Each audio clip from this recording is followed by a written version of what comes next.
আসসালামু আলাইকুম, সবাই কেমন আছেন? আশা করি সবাই ভালো আছেন। আসেন চলেন আজকে আপনাদেরকে মার্কেট ঘুরিয়ে দেখাই। আপনাদের কার কি কি লাগবে সবকিছু এই মার্কেটে পেয়ে যাবেন।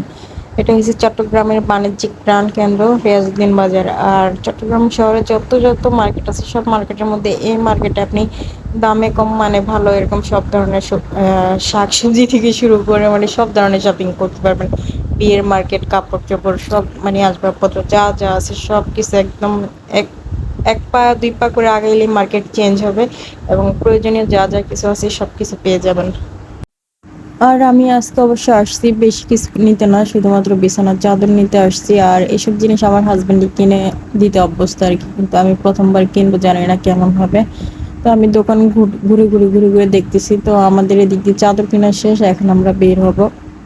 মানে বাসার জন্য আরেকটা ট্রাইপড নেব, কিন্তু ট্রাইপড আমি কিন্তু অরিজিনালি নিয়ে নেই, কারণ দেখার জন্য গেছিলাম, কিন্তু ভালো কোয়ালিটির পাইলে অবশ্যই নিয়ে নিতাম।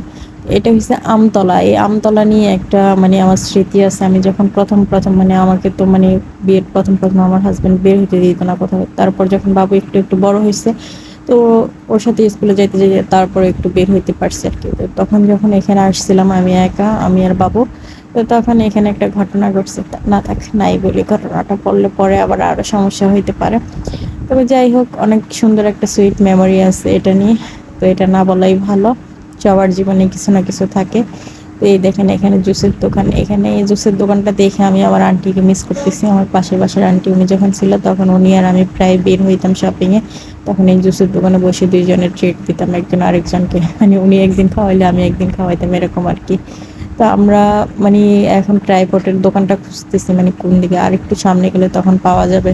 তো এদিক দিয়ে আবার অনেক কিছু খাবারের দোকান পাওয়া যাচ্ছে। তো আমার ছেলে আবার মানে অন্য কিছু নিয়ে জ্বালাবে না। অনেকে বলেন না যে আমার ছেলের স্বাস্থ্য নাই, খাওয়াই না। এই দেখেন ও এই দোকানগুলো দেখে, মানে খাবারের দোকান দেখলে ও ডাক দিবে পেছন দিকে, আম্মু আম্মু আম্মু। কিন্তু ওরে যদি আপনি অনেক কিছু অফার করেন, যেমন আমি ওরে বলি জুতা নিবা, জামা নিবা, প্যান্ট নিবা, কোনো কিছু নিবে না, কোনো কিছু না। শুধু খাবারের দোকান দেখলেই হয়েছে যে বার্গার খাবে আর মানে স্পাইসি জিনিস যেগুলো থাকবে ওগুলো খাবে। কিন্তু ওর স্বাস্থ্য হয় না, যার স্বাস্থ্য হয় না তো তারে মানে আপনি যদি রিক্সার গেটের ভিতরে নিয়ে পামও দিয়ে আসেন তারপরে তার স্বাস্থ্য হবে না।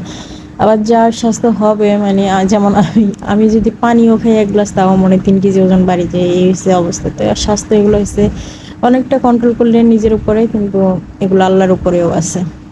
তো ঘোরাঘুরি করে এই দোকানে পাইছি।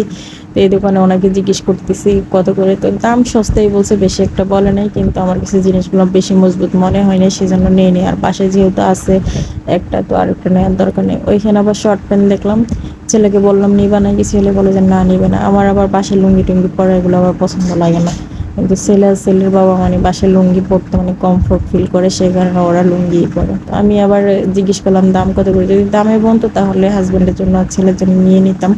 কিন্তু আমার ছেলে হাফ প্যান্ট পরতে অভ্যস্ত না, সে লুঙ্গি পরেই অভ্যস্ত। তো এদিক দিয়ে সামনের দিকে যাচ্ছি, আরও কিছু টুকিটাকি কেনাকাটা আছে সেগুলো করবো। তো ও এখানে আবার বিরিয়ানির ডেস্ক দেখে আবার পিছন থেকে ডাকতেছে আম্মু আম্মু। আমি কি করি, তাড়াহুড়া করে আগে ভাগে হাইটে হাইটা চলে যাই দেখি, কারণ আমি আগে চলে গেলে তো আমার পিছে পিছে আসবে। তো আজকে এ পর্যন্তই, সবাই ভালো থাকবেন, আমার জন্য বেশি বেশি দোয়া করবেন, আর আমাকে একটু বেশি বেশি